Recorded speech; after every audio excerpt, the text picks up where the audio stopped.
a primeira parte nós vamos falar sobre reinos espirituais para que vocês entendam. Sobre reinos espirituais, sem misticismo, sem superstição evangélica. A segunda parte nós vamos falar sobre nós, sobre a nossa composição humana, o espírito, a alma e o corpo. E nós vamos ter uma pausa. Essa pausa, você vai poder escrever perguntas que você porventura ficou com dúvidas, num papelzinho, e vai entregar para alguém da equipe.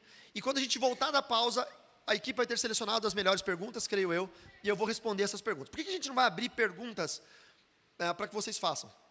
Porque com certeza todo mundo vai ter uma pergunta, todo mundo tem uma história para contar, para conectar com a pergunta, e a gente acaba perdendo muito tempo, e o objetivo é que a gente possa saturar a nossa mente de muita informação, para que na hora que a gente precise, a gente tenha. Tá? Vamos lá? Deixa eu testar aqui. Boa. Então vamos começar. A primeira coisa que eu preciso falar com vocês, meus irmãos, é que, antes da primeira tela, enfim, de fato, a nossa luta, ela é real. Muita gente pergunta, pastor, nós temos que ter um chamado para o ministério de libertação? Absolutamente não. Porque desde que você entregou sua vida para Jesus, você acabou de entrar no ministério de libertação. Porque a palavra de Deus diz que a nossa luta não é contra carne e sangue. E sim.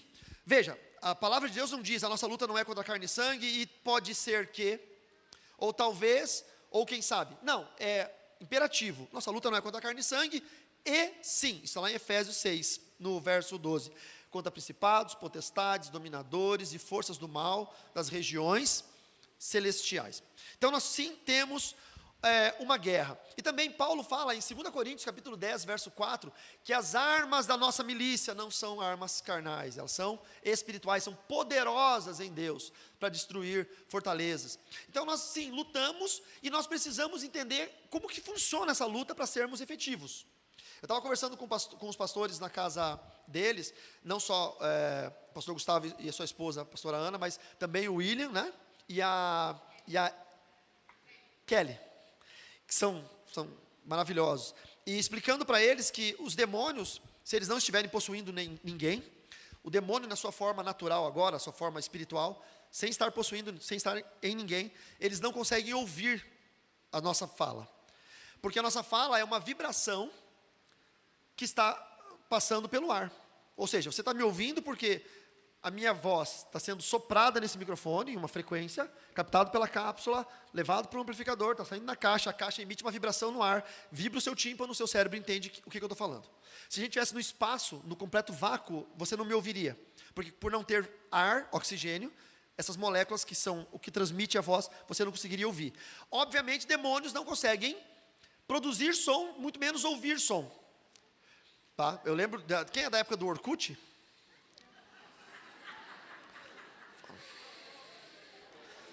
Que bom que a terceira idade veio em peso. Não foram no bailinho da terceira idade hoje, né? Matinê, sábado à tarde. Vamos na igreja. Eu senti o cheirinho de naftalina, eu não queria falar. Pô, a galera do Orkut, vocês lembram que na época do Orkut começou, e talvez isso migrou para o Facebook, hein? Eu não sei. Que começou um áudio que um pastor começou a compartilhar para o Brasil todo, de alguém que conseguiu colocar um microfone num buraco feito na crosta terrestre e captou as vozes das almas do inferno. Quem lembra dessa? Não é? E os pastores compartilhavam isso. Isso é um completo absurdo. E não precisa ser teólogo, libertador, só precisa ser inteligente. Tem muita coisa que você não precisa nem ser crente, só ser inteligente. Pensa, o espírito não tem aparelho fonador, logo ele não fala. Então não tem como o espírito soprar no microfone essa frequência para que o microfone capte. Aqui já foi. Mas só que a crosta terrestre, no lugar mais fino dela, que é debaixo do mar, perto do Japão, é 14 quilômetros. O Brasil tem a tecnologia mais avançada de perfuração em águas profundas para encontrar o pré-sal. Perfura menos do que isso, muito menos do que isso, 1/3 disso. Então já é mentira que alguém conseguiu perfurar. A outra mentira é que o inferno, já vou falar para vocês, não é, que é o nosso folclore aqui, não é embaixo da terra. Mas a maioria de nós sempre acreditou e alguns ainda acreditam. Mas vamos imaginar que o inferno fosse embaixo da terra, fosse no magma pastoso, e alguém conseguisse perfurar 14 quilômetros, sem criar uma explosão no planeta, porque ia ter que vazar toda a pressão do magma pastoso, conseguisse colocar um microfone com 14 quilômetros de cabo, e que não pegasse rádio. Porque quem é das antigas, os microfones com cabo pegava rádio, a igreja era perto de uma antena, você estava pregando aqui, daqui a pouco saía gol do Corinthians. Eu fui pregar numa igreja no Rio de Janeiro, era do lado de uma estação de rádio pirata. E o pastor falava, ó, você prega, mas você só se mexe para esse lado. Porque se você se mexer para cá, pega a rádio aqui do lado. Dava interferência. Aí o cara conseguiu um cabo de 14 quilômetros. Primeiro ele conseguiu no fundo do mar, na Fossa das Marianas. Daí ele conseguiu um cabo de 14 quilômetros. Ele jogou o cabo lá embaixo. Aí conseguiu que o demônio, de algum jeito, as almas do inferno, conseguissem. Não tem como. Por quê? Porque é muito quente. Aí o microfone ia derreter. Mas daí ele conseguiu um microfone que também não derrete. Dá para vocês entenderem que às vezes a gente compartilha sem pensar? E isso gera um folclore. E muito do que nós sabemos hoje sobre batalha espiritual nas igrejas é folclore. A gente acaba dando mais valor ou mais poder para o diabo, ou supostamente para aquilo que ele possa fazer, do que para aquilo que Deus faz. Não é verdade? Eu acho muito legal quando os irmãos vêm com medo de macumbeiro. Passa uma irmã na frente de uma macumba, tem uma macumbeira, ela vem na igreja, chega branca na igreja. Pastor, misericórdia, misericórdia, ora por mim. Por quê? Aí eu passei na esquina, tinha um macumbeiro fazendo uma macumba. Eu falei, qual o problema? Por que você não orou lá? Por que você não conversou com ele? Eu não. Irmã, ele é um religioso, ele não é do PCC. Ele é um religioso. É igual você estar na esquina com o óleo orando, chegar um macumbeiro e perguntar, por que você está jogando óleo aqui na esquina? Você vai falar, não, é que eu sou evangélico, estou ungindo. Ele não vai ter problema nenhum de te perguntar o porquê da tua fé. Pergunta para ele o porquê da fé dele. Ninguém faz isso. Porque a gente vê os seres humanos como inimigos. E a nossa luta não é contra... É contra os demônios pelos quais eles têm essa motivação. E não sobre eles. Eu preciso amar aquela pessoa para ganhá-la para Jesus, amém? E não assustá-la. Então o grande folclore disso tudo é, o primeiro deles, que, no LED acho que o laser não vai aparecer muito, céu e inferno, eles são vistos como locais geográficos. Qualquer pessoa, essa é uma visão infantilizada talvez. Onde que é o céu? Onde que Deus está? Todo mundo aponta para cima. Onde que é o inferno? Onde é que o inimigo está? Ninguém fala diabo, fala inimigo. É aqui embaixo. Não é, irmãos, não pode ser, não tem como ser. Mas de onde veio isso? Veio da nossa figura, da nossa colonização grega, da crença de um inferno subterrâneo. Porque se vocês forem lembrar dos mitos gregos, da filosofia grega, do panteão, tem um deus chamado Zeus, que é o deus supremo, tem um irmão subversor, chamado Hades. Hades deu um problema para Zeus, em relação a uma das suas esposas. Zeus baniu Hades do Olimpo e mandou ele para um lugar de tormento, chamado Sheol, que era embaixo da terra, onde tinha muita chama, e Hades virou o senhor do Sheol. Aí nós trazemos para a igreja, para o cristianismo, uma história que de fato não é cristã, ela é da mitologia grega. Percebem? Onde está o diabo? No meio da terra, com fogo e tudo mais.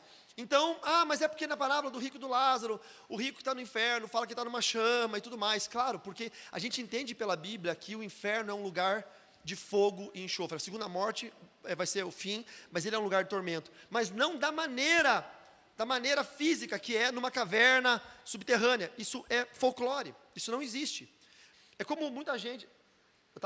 fui pregar num evento de casais, e aí eu perguntei, gente, quem assistiu Ghost? Aí todo mundo, Quem lembra daquela cena da Demi Moore, Patrick Swayze, fazendo vaso, o vaso do oleiro lá, né? Aí ele vem por trás dela e abraça ela e começa aquela música. Oh, night long, a noite toda vai ser. E todo mundo, para pensar que é um filme espírita. O caboclo morre, ele incorpora numa médium, que é a Whoopi Goldberg, que uma hora ela é médium, outra hora ela é freira, lembra do outro filme dela? Ela não se decidiu que religião que ela quer ficar. E aí incorpora numa médium que vai lá e tenta convencer a esposa que é o marido, vocês lembram? E a gente é apaixonado pelo filme espírita.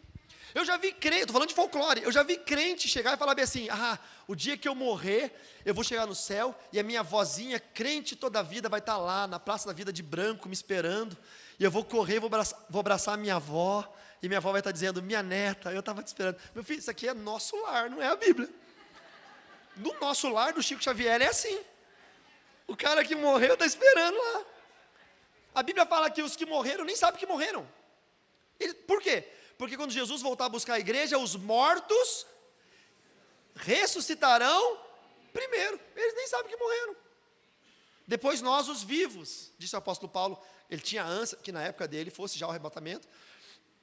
Então nós vivemos de fato com pouca teologia e com muito folclore dentro da igreja. Então é bem importante que a gente estude a Bíblia, estude teologia, tenha bons professores, ensinadores cristãos na nossa igreja. Só isso já ajuda bastante na batalha espiritual. O mito do céu nas nuvens e do inferno no magma no centro da terra é um dos grandes folclores, tá? Tanto o céu quanto o inferno são no céu. E aí pode dar um bug na sua cabeça, mas a gente precisa entender isso, eu já vou explicar na nossa próxima tela. Qual que é a realidade bíblica disso? É que céu, ele define um ambiente espiritual. Se você for pensar na palavra céu na Bíblia, tudo que na Bíblia se refere a céu, está falando de um ambiente espiritual. Não é? Veja Apocalipse 21. Eis que vi novos céus e uma nova terra, porque o primeiro céu e a primeira terra passaram. Quer dizer, mudou na eternidade a cor do céu, não tem estrela, como é? Não. Está falando de ambiente espiritual. Por que tem que mudar o ambiente espiritual na eternidade? Porque nesse tempo que nós vivemos, o ambiente espiritual ele está contaminado. Porque existe um inferno no céu. Eu sei que vai dar um nó na sua cabeça, eu vou explicar bem como funciona. Tá? Quando você lê de volta Efésios 6,12, a nossa luta não é contra carne e sangue. Pensa comigo. E sim, contra principados, potestades, dominadores e forças do mal, da onde? Então existem forças do mal nas regiões celestiais. E por que a região celestial tem forças do mal? Porque é um ambiente espiritual, e o inferno é um ambiente espiritual. Vamos dividir isso em 3 reinos. Primeiro reino, eu vou chamar de reino de Deus, ou seja, o ambiente espiritual criado contendo o plano inicial e perfeito do Senhor. Lá onde a gente lê em Ezequiel 28, criação original, estavas no Éden, jardim de Deus, descrito em Ezequiel capítulo 28. Se alguém quiser ler, vamos lá? Ezequiel capítulo 28. Não sei se vocês têm o hábito de anotar e tudo mais, anotem, mas naquele PDF que o QR Code estava no início, a gente colocou bastante coisa para vocês ali. Ezequiel capítulo 28, a partir do verso 11. A palavra do Senhor veio a mim dizendo: Filho do homem, faça uma lamentação sobre o rei de Tiro e diga-lhe: assim diz o Senhor Deus, você era o modelo da perfeição, cheio de sabedoria e perfeito em formosura. Você estava no Éden, jardim de Deus, e se cobria de todas as pedras preciosas, sárdio, topázio, diamante, berilo, ônix, jaspe, safira, carbúnculo e esmeralda. Os seus engastes e ornamentos eram feitos de ouro e foram preparados no dia em que você foi criado. Você era um querubim da guarda que foi ungido. Eu o estabeleci. Você permanecia no monte santo de Deus e andava em meio ao brilho das pedras afogueadas, ou ao brilho das pedras em meio às pedras brilhantes. Você era perfeito nos seus caminhos desde o dia em que foi criado, até que se achou iniquidade em você. Na multiplicação do seu comércio, você encheu de violência e pecou. Por isso, ó querubim da guarda, eu o profanei e o lancei fora do monte de Deus, e o expus no meio das pedras brilhantes. Aqui é uma declaração de uma profecia, falando sobre o rei de Tiro, e toda profecia no Velho Testamento, quando ela está com cunho espiritual, ela precisa trazer essa visão humana, para que as pessoas entendam o que está sendo falado. É uma forma de tornar o espiritual, que é invisível, imaginável para a gente. Ezequiel, no capítulo 28, ele está falando de um Éden original. Se é o jardim do Éden lá de Adão e Eva, por que o querubim estava lá? Então, obviamente, não é do mesmo jardim que está falando, mas é que nós guardamos o nome Éden como jardim lá do Gênesis, mas Éden é uma palavra hebraica para delícia, para prazer. Então, o que Deus fala através de Ezequiel no capítulo 28? Que os anjos foram criados num primeiro momento, e eu vou chamar isso de reino, primeiro reino, e dentro desse primeiro reino, Deus tinha classes de anjos: príncipes, arcanjos, saraf, em brasa, afogueados, serafins, querubos, os querubins, e tronos e domínios, enfim, uma infinidade de anjos. E aí Deus escolheu um querubim, que era igual a todos eles. A Bíblia fala que os querubins tinham 4 asas, com 2 voavam, com 2 cobriam os pés. Tinham 4 rostos, ou 4 faces, uma de novilho, uma de leão, uma de águia e uma de homem. E por que a palavra de Deus fala que uma das faces era de homem, se o homem foi criado posteriormente? É porque é a narrativa do escritor sagrado. O escritor sagrado só consegue narrar aquilo que ele está recebendo de Deus. Ele não vai dizer uma face de anjo, porque como ele viu aquela face e ele já tinha visto outras pessoas, ele fala, uma face igual dos homens. Mas a verdade é que nós temos uma face parecida como eram os anjos na primeira parte. Tá? Então a face humana é uma face parecida com os anjos. Por isso que quando os anjos aparecem na Bíblia, sempre eles aparecem como homens, porque essa é a aparência estrutural deles. E aí, Deus pegou um desses querubins e ungiu. E a palavra de Deus nos diz que a unção transforma. Quando ele ungiu, colocou no lugar santo, ou seja, imagine que vocês são querubins, todos iguais, não tem nada diferente, um exatamente igual ao outro. Mas Deus pega um e unge e coloca aqui em cima. E quando ele vem aqui perto da Trindade, ele agora não tem mais 4 asas, ele tem uma capa feita de ouro. Ele não tem mais 4 faces, ele tem uma única face. E ele tem pedras preciosas adornando. Então ele se sente muito especial. E ele começa a alimentar isso na índole dele de ser tão especial. A gente vai ver isso depois, lá em Isaías 14, quando ele diz, eu vou fazer meu trono acima do trono de Deus. E aí nós estamos falando de Satanás, que antes de ele ser Satanás, ele era um querubim da guarda ungido. Por que o primeiro céu existe? Porque lá é o início de tudo. A soberania absoluta, o reino de Deus, a autoridade suprema, que domina tudo, incontestavelmente, e domina todos os demais reinos. Mas aí há a queda. E quando há a queda desse querubim da guarda, e como o Apocalipse diz que o antigo dragão derrubou 1/3 parte das estrelas do céu, ou seja, os anjos que viraram demônios, todo anjo que caiu é um demônio. Então Deus teve que colocá-los em um outro lugar. A queda, originado pelo orgulho de um querubim ungido, Satanás, que desejou estabelecer seu trono acima de Deus, gerou um ambiente inferior. O inferno não fica no centro da terra. O termo inférios refere-se ao ambiente espiritual rebaixado, criado automaticamente ao se afastar da luz de Deus. Veja, aqui é o trono de Deus. Abaixo do trono de Deus é algo inferior. Esse é o termo dado para inferno. Abaixo, não é abaixo de nós, é abaixo de Deus. É algo inferior a Deus. E aí então, operadores das trevas, desse reino rebaixado, operam os principados potestades, conforme está descrito no livro de Efésios 6. O texto mais incrível que a gente pode ver, está em Gênesis capítulo 1, verso 1. Se você tiver a sua Bíblia e quiser abrir. No princípio, Deus criou os céus e a terra. A terra era sem forma e vazia. Havia trevas sobre a face do abismo, e o Espírito de Deus se movia sobre as águas. Aqui tem muita coisa para a gente estudar, para a gente analisar sobre isso. Está falando de uma realidade espiritual. Por quê?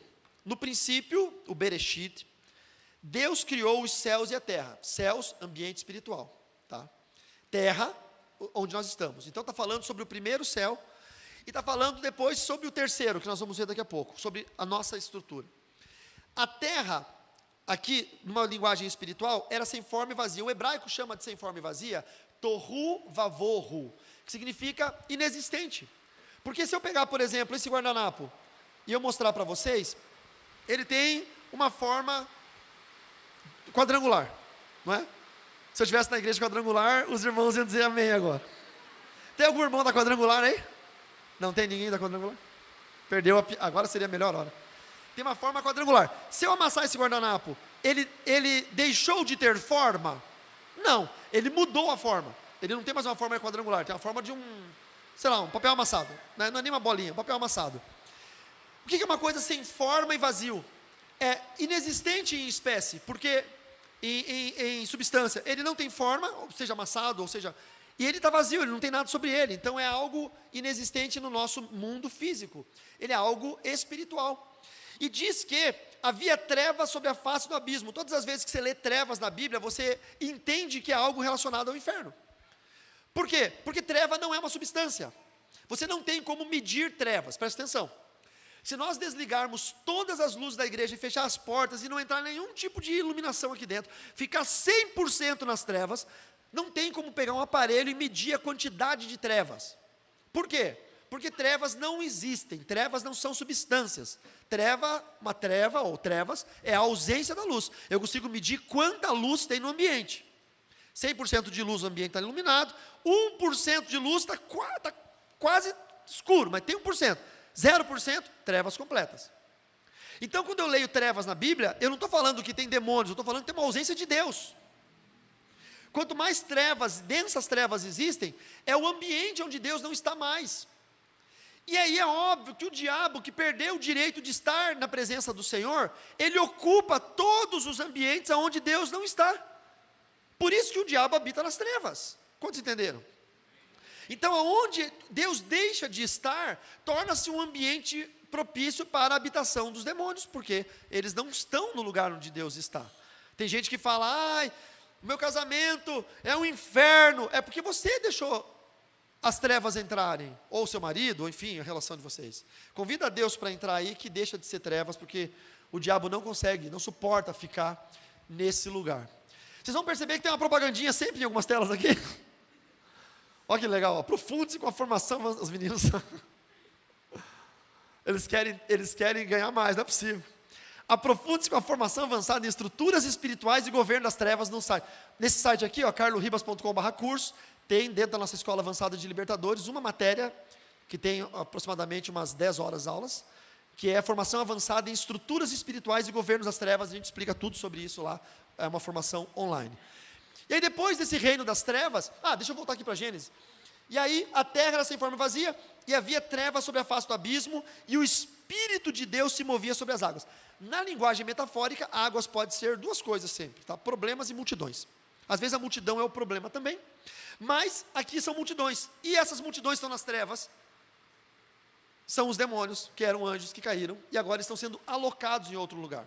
Então a gente tem Deus criando tudo, tem uma rebelião acontecendo, os demônios, os anjos deixam de ser anjos, caem, viram demônios, são realocados num lugar inferior, o inférios, e aí Deus cria um espaço ali, porque a ausência de Deus forma trevas, eles ocupam esse espaço, e agora esse é o inferno, e o inferno é numa região espiritual, ok? E aí então vem o terceiro reino, que é quando Deus cria aonde nós existimos, cria a terra física. O terceiro reino, se você for seguir a leitura aqui em Gênesis, então disse Deus, verso 13, então disse Deus, haja luz, e houve luz, e Deus viu que a luz era boa, e fez separação entre luz e trevas. Que luz é essa?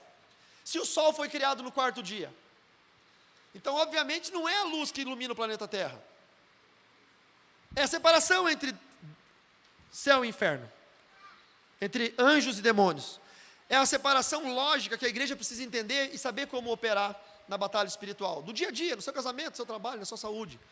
Aí vem o terceiro reino, que é onde Deus criou o planeta Terra, as cidades, para que nós pudéssemos habitar. O ambiente de intercessão, o ambiente espiritual que engloba toda a humanidade e natureza, os reinos animal, vegetal e mineral.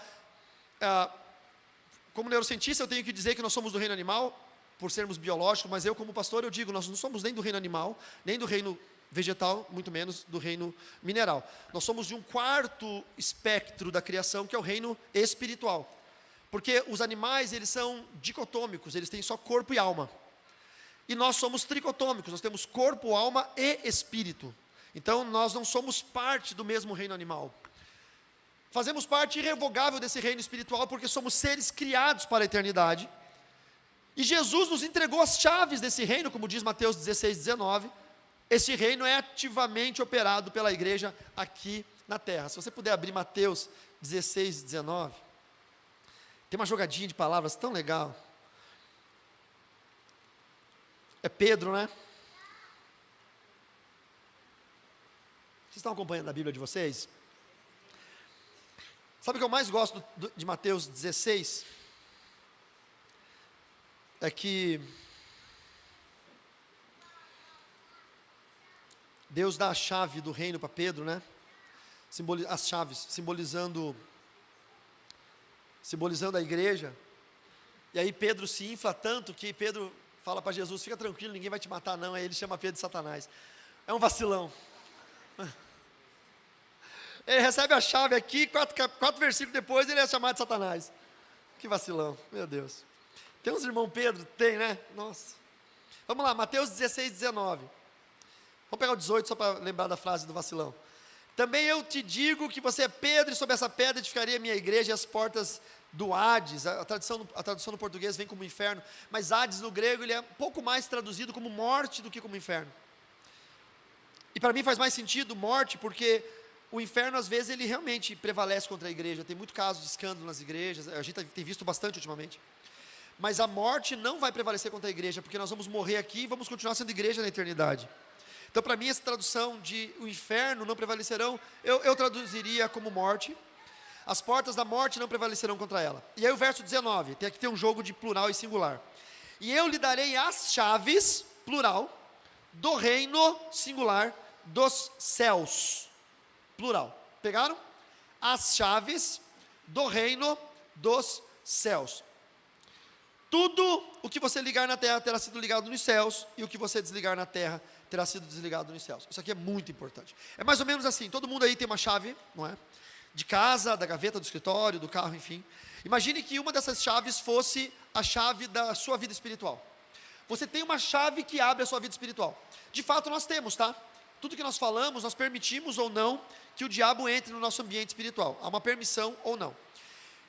Deus entrega para a igreja essa chave. Quando você entrega sua vida para Jesus, você está confiando em Cristo de tal forma que você diz para Jesus: a partir de hoje, a minha vida espiritual é comandada pelo Senhor. Então por isso que Pedro, como símbolo da igreja, ele recebe as chaves. Por quê? Porque é um plural, cada um tem uma chave. Do reino, por quê? Porque a coletividade disso se une em um único reino. Dos céus, só que céu significa ambiente espiritual, e aí que vem o pulo do gato. O que tem ao redor de cada um de nós? Um ambiente espiritual. O meu ambiente espiritual é totalmente diferente do seu, e não é sobre ser melhor ou pior, é sobre ser diferente. Por quê? Porque eu sei o quanto eu oro, o quanto eu leio a Bíblia, o quanto eu fujo da aparência do mal, eu sei o quanto eu me alegro na justiça e me entristeço na justiça e me entristeço na injustiça, eu sei o quanto eu poderia errar e por ser crente decido não errar, e tudo isso afeta o meu ambiente espiritual. Agora tem gente que é maledicente, maligno, maldoso, blasfemo, escarnecedor. Tem gente, até dentro da igreja. E sabe o que acontece? Quando você chega perto dessa pessoa, você sente um mal-estar. Acontece com muita gente, as mulheres, muitas mulheres falam isso, que vão no salão fazer cabelo, unha, e aí sai de lá como se tivesse tomado uma surra, pesada, cansado. Por quê? Porque a sua vida, que tem ao seu redor um ambiente espiritual, entrou dentro do ambiente espiritual daquela mulher do salão, ou daquelas mulheres. E algumas pessoas falam o oposto, que chegaram num lugar, você crente, chegou numa lojinha, de uma amiga sua, e aí ela fala bem assim: sabe, fulana, eu estava mal aquele dia, mas depois que você chegou, eu me senti tão melhor. Não é assim? Eu tinha um cara, um amigo meu, Celso, que ele tinha uma loja de instrumentos musicais. E aí, e era em outra cidade. Toda vez que eu precisava comprar uma coisa para a igreja, um pedestal, um cabo de microfone, qualquer coisa, eu ia para essa outra cidade, eu ia na loja do Celso. E o Celso sempre me enrolava, era um enrolão. Eu chegava às 9 horas da manhã na loja, e ele ficava ali me enrolando, e ele ficava me adulando. Ele falou: pastor, quer um chazinho? Eu falei: não, Celso, eu sou homem de tomar chá. Eu quero um café. Nada contra quem toma chá. Quero um café. O senhor quer cappuccino?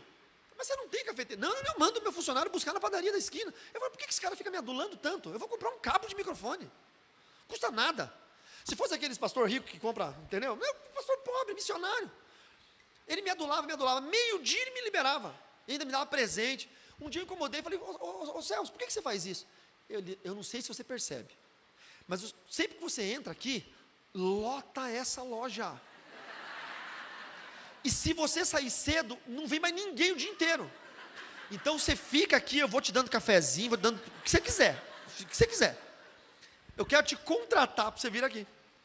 Eu não sei, mas sabe o que é isso? Estabilização de ambientes. Se o teu ambiente espiritual, se o céu que está ao seu redor, é um ambiente espiritual, está estabilizado, ou seja, ele é mais forte do que os ambientes que você vai, você estabiliza o ambiente deles.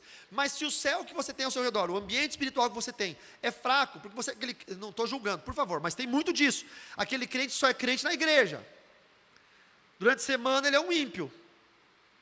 Uma vez eu fui jogar, já que não tem ninguém na quadrangular, uma vez eu fui jogar. Eu prego, 60% da minha agenda é em igreja quadrangular. Eu amo a igreja quadrangular.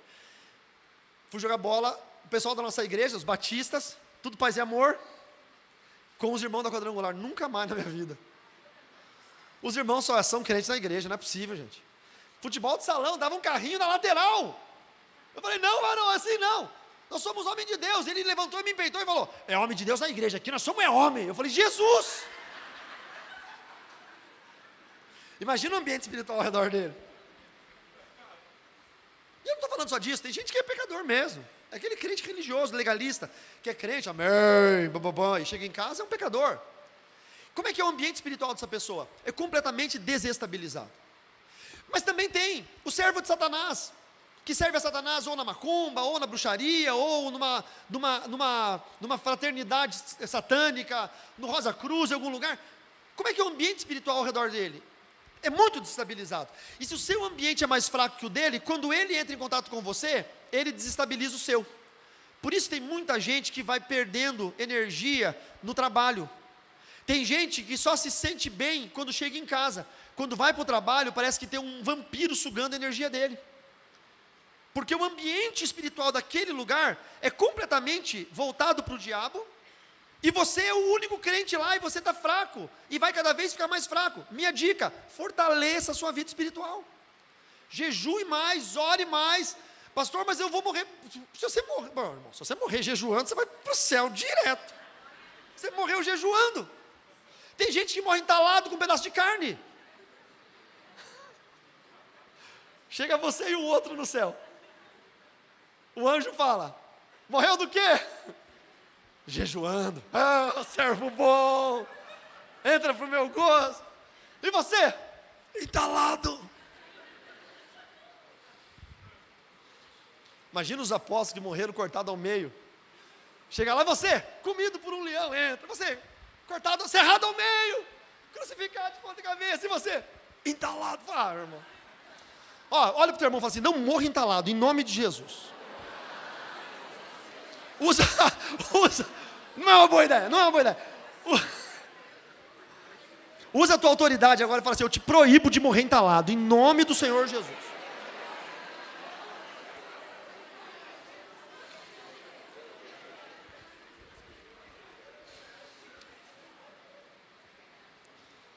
Eu nem sei onde é que eu estou, me perdi. Então o reino dos céus é a coletividade dos crentes. E isso aqui, tem um negócio muito forte aqui, tá? Quando você tem um chamado específico para cura, por exemplo, tá? Você tem dom de cura evidente, está comprovado, ok. Você pode ir numa casa com uma única pessoa doente, você ora por ela, ela é curada. Isso é fato. Mas quando você não tem dom de cura, mas Deus quer te usar em cura, normalmente precisa da coletividade para que funcione. Eventos, congressos, com muita gente, em que o anúncio desse congresso é: traga os enfermos porque nós faremos orações de cura. A fé reunida do reino de Deus, ou aqui onde nós estamos, todos os crentes, essa fé reunida promove o milagre. Por isso tem muita gente que, por exemplo, o Benerim, não sei se vocês sabem, o Benerim, ele só ora por cura quando o Espírito Santo manda. Quando o Espírito Santo não manda, ele não ora. E terminou aquele culto, aquele mover, ele saiu do altar, você pode pedir para ele orar por um doente ali, ele vai orar e não vai acontecer nada. Porque ele não tem dom de cura. Ele é movido por aquilo que o Espírito Santo fala na coletividade da igreja. Então tem cultos que ele vai só para pregar a palavra, tem cultos que ele vai só para ministrar batismo com o Espírito Santo, e tem cultos que ele vai para ministrar cura. É isso. Então a igreja tem um poder, porque Jesus deu as chaves do reino dos céus. Traduzindo o céu por ambiente espiritual, as chaves do reino da nossa vida espiritual de cada um. Quando eu entrego a minha vida para Deus, eu estou falando: Senhor, eu estou entregando o meu ambiente espiritual, eu confio em Ti. E a igreja tem essa chave para poder entrar no ambiente espiritual. É só por isso que nós conseguimos orar e abençoar você num culto, porque essa chave que abre o seu ambiente espiritual está em posse da igreja na autoridade do nome de Jesus. Amém?